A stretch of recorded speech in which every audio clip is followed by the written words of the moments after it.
Hey, it's Carl from artistshred.com, and today we're going to talk about how to buy a used guitar. More specifically, this video is about how to buy a used guitar from a private seller, but a lot of these tips will work if you're shopping at a local music store as well. And if you stick around to the end, I've got a bit of a fail that happened to me fairly recently, well, 6 months ago, and an extra tip on what you should do when buying a used guitar so you don't do the same thing as me. Recently, I bought a few used guitars. I've got a Squier Cyclone right here. Review is already live on the channel. That was $200. A Reverend Sensei SA, $800. Review coming soon. And a Squier Affinity Stratocaster for $80. Review also coming soon. Subscribe and all that fun stuff. So we've got various price points, various situations. Let's talk about some things, hopefully, that you will learn about how to buy used. Number one, relax. Nobody cares how well you play or if you play at all. I know a lot of us have that in the back of our minds when we're performing, and when you're checking out a guitar, you might think, oh, this person's judging me, but nobody cares. Nobody cares even if you play at all. So when I'm selling a guitar to somebody used, I am probably thinking about lunch, or if they have questions, I'm obviously answering those questions, but I'm not thinking about how well they play or anything like that. So just kind of relax. Number two, do a quick search before you go meet up with the seller on Reverb or Kijiji, Craigslist, Gumtree, whatever local classified site you use, eBay even, and see what the general price range is for the guitar you're looking at. You should be paying, by the way, in person about 5 to 20% less than the Reverb going price if you're paying in cash and in person, because Reverb charges fees that are around 8 to 9%. Just right there, you should be getting that discount, and beyond the fact of shipping and all of that expense. So you should be paying a little bit less than the Reverb price if you're buying in person. Number three, expect you're going to need to pay for a setup. Now, this is not guaranteed, but expect, and budget maybe $100 for a setup. Setups range depending on your location and the detail of the setup, from like $50 all the way up to hundreds of dollars if it needs fretwork. Keep that in mind. You might not need a setup, but just keep it in the back of your mind, and you'll actually maybe be able to use that for negotiation, which we'll get to soon. Number four, don't fall in love. I know this is difficult, believe me.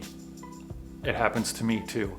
I see a guitar, I like the color, I like the style, and I'm like, oh, I need this. That messes with your ability to reason and with your ability to judge the guitar.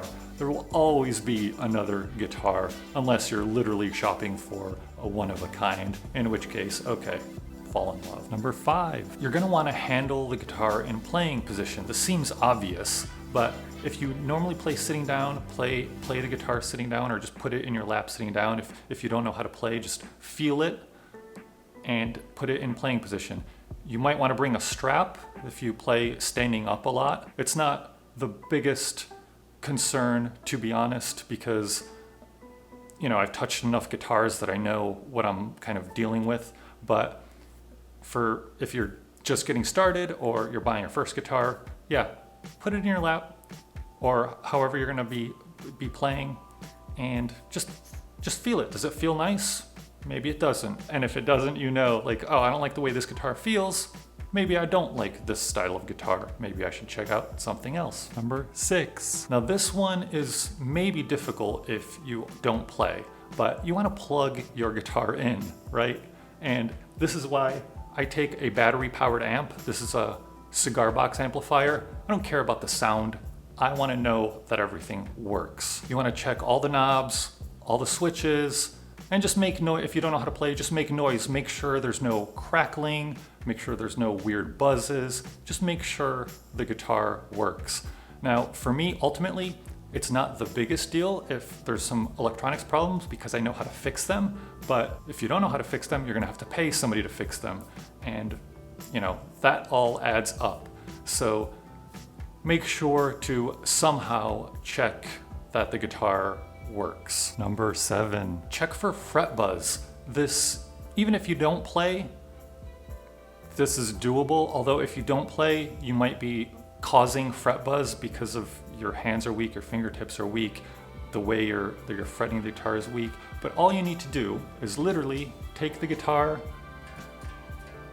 and play each fret up and down the fretboard. Yeah, it takes time, maybe it looks silly or whatever, but it's important. It's only important because if you have egregious fret buzz, then it's gonna cost money to fix. You probably don't want the guitar unless you know how to do that yourself. So checking fret buzz, something simple, something that even if you're a beginner, I think you should at least try to do. Number 8. Now you would think this would be a little bit sooner, but for me, the cosmetics of a guitar is generally less important than the way it plays and the way it feels. But you obviously want to check for finish flaws, cracks, dings, anything that seems broken. And a lot of that is just for negotiation purposes, because you want to see first off what you're dealing with. A lot of finish flaws you're not going to be able to fix. It's not worth fixing. Can you live with that? And if you can't, move on. You might be able to live with flaws. You probably honestly should. I don't really care about them as much as I think other people, but yeah, if it's a deal breaker that you want an immaculate finish and no finish flaws, no scratches, no dings, no anything like that, then give the guitar a solid once over. Number 9, always ask for a discount. And I know not everybody knows how to negotiate or whatever, but this is not a high stakes negotiation. You're buying a guitar from another person. It's not a big deal. And a few things you can ask are, what kind of deal can you offer? Would you take $200? I need to get this guitar set up. Would you knock $50 off to pay for half of that? And that's it.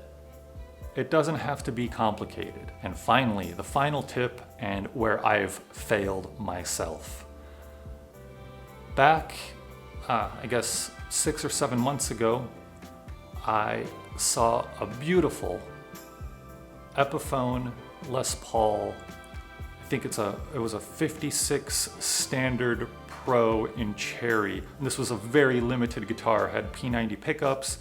I went to check it out, immaculate condition. It was an older guy who rarely ever played it. He even had the receipt from when he bought it, and he was offering it for a great price. I didn't even want to negotiate, I just wanted the guitar. Problem was, I didn't have cash on me, and he didn't take PayPal or Venmo or anything like that. So I went to the ATM, and I didn't remember my password or my PIN. I hadn't used it for so long. I tried the various PINs I thought it could be. My ATM card got canceled. I called the bank.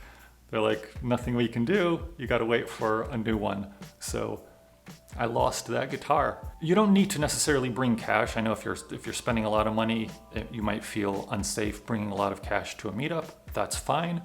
But at least know your ATM PIN number so you can get the cash if you decide to buy the guitar. Don't make my mistake. If you have any other used guitar tips, please leave them in the comments. Maybe we'll make another video with additional comments, but I think we covered a lot of it, and hope you enjoyed that. Until next time.